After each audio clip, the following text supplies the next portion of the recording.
On the surface, Cyberpunk looks like a genre mired in tech. It's hackers and mechs, hovercars and megacities. It's certainly true that technology is at the root of the themes cyberpunk narratives explore.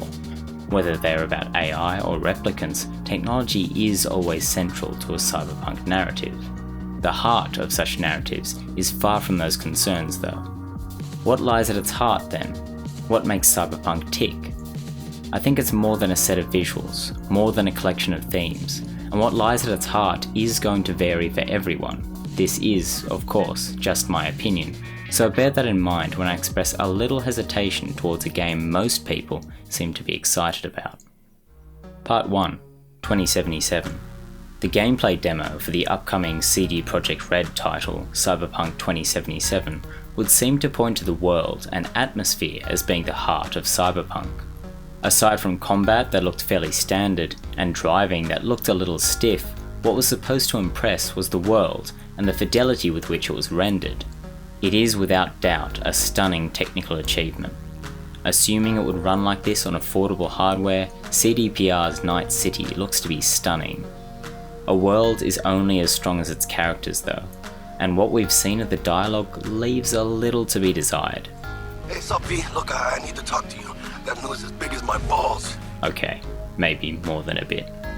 What's more interesting and disappointing than a beefy guy trying very hard to remind you he speaks Spanish?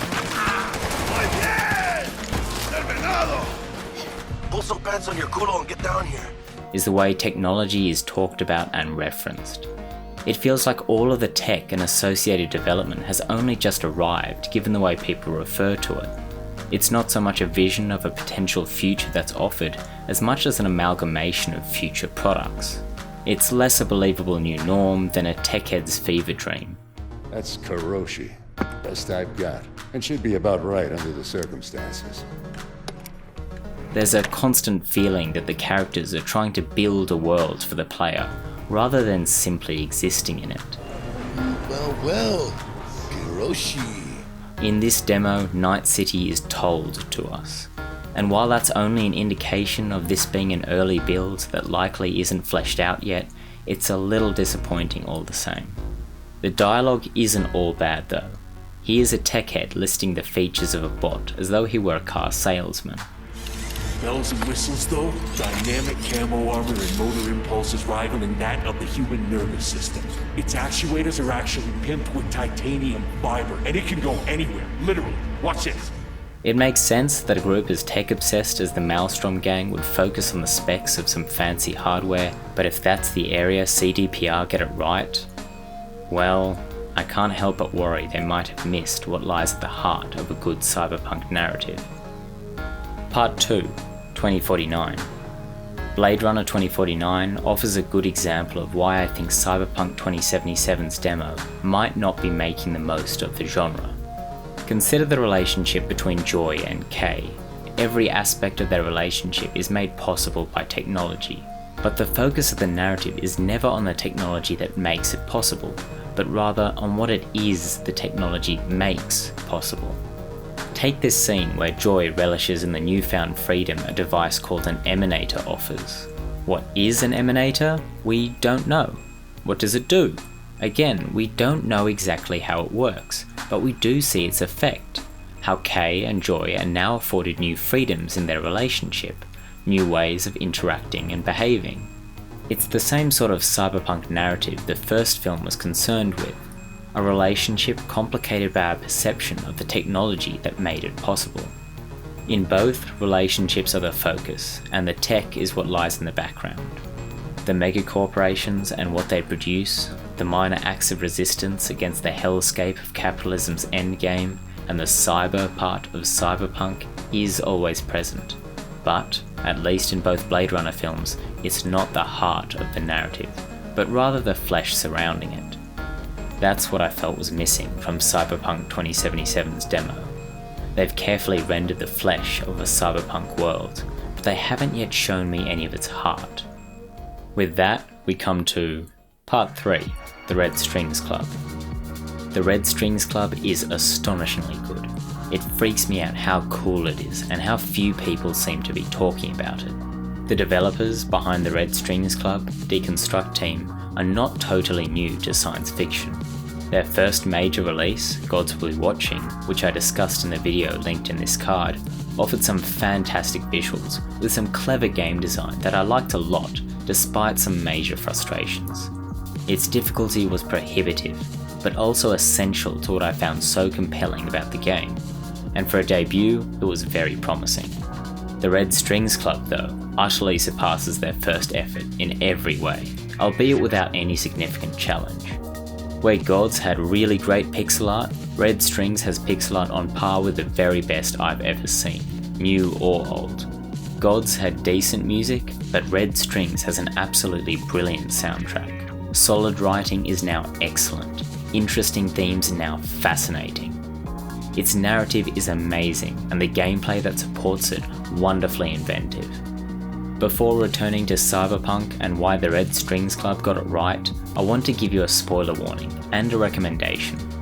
I will go on to spoil a major moment in the Red Strings Club, so before I do, if pottery-based cyberware implants, high-stakes bartending, or a particularly fun take on social engineering sound appealing, you should strongly consider playing the Red Strings Club. If you aren't convinced yet, I will be spoiling a major moment, but there's so much else that's a real joy to play through, so I'll keep to only the bare essentials in making my point. The Red Strings Club opens with a man falling to his death and ends on the same scene. While the majority of the game is the series of choices that got you there, the end is fixed. The choices you make along the way are excellent, ranging from subtle to confronting, but there's one in particular that inspired this video. To set the scene, right at the end of the game you found out something big. As you fall to your death, you're offered a choice: to tell your partner there's something big, or to tell him you love him. In a word, you get to choose the heart of this particular cyberpunk narrative. Earlier, I described the heart of Cyberpunk as lying in the lives of the characters, especially in their relationships to each other. The second act of the Red Strings Club does a great job of humanizing the employees of an ethically questionable megacorp.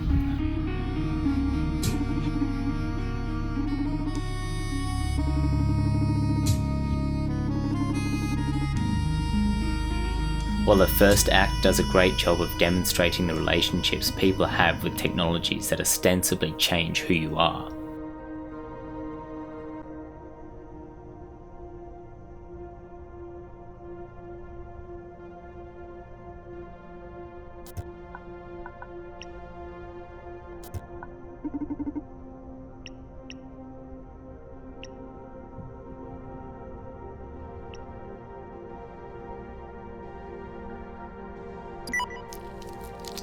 And the last act?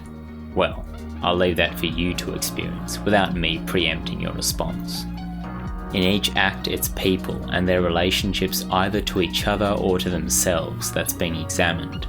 And for that reason, I think the Red Strings Club perfectly captures the heart of Cyberpunk. Surrounded by tech, encased in the metallic flesh of a miserable future, the heart of Cyberpunk remains very much human. The fragile, relatable core of the Red Strings Club is where it's at its most cyberpunk, where it went from merely a great cyberpunk narrative to my favourite. Here is cyberpunk laid bare, its metallic ribcage torn open to reveal a heart that bleeds, even if the flesh doesn't. But, in truth, that's only where the heart of cyberpunk lies for me. Perhaps to you, cyberpunk is about resistance, or about how we define ourselves. Perhaps it is about conspiracies and corporations, robots and cyborgs. All of that is also done pretty well in the Red Strings Club, and perhaps you would, or did, choose differently. But for me, there's only one answer to this choice. This is the heart of Cyberpunk. So, I really love the Red Strings Club.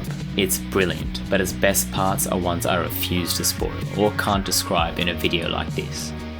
That final choice is incredible, but much more so in context of the other elements I didn't discuss. It's one hell of a game. All that aside, I'd love to hear your thoughts. What lies at the heart of a cyberpunk narrative for you? As always, I look forward to reading your comments. Cheers. Have a good one.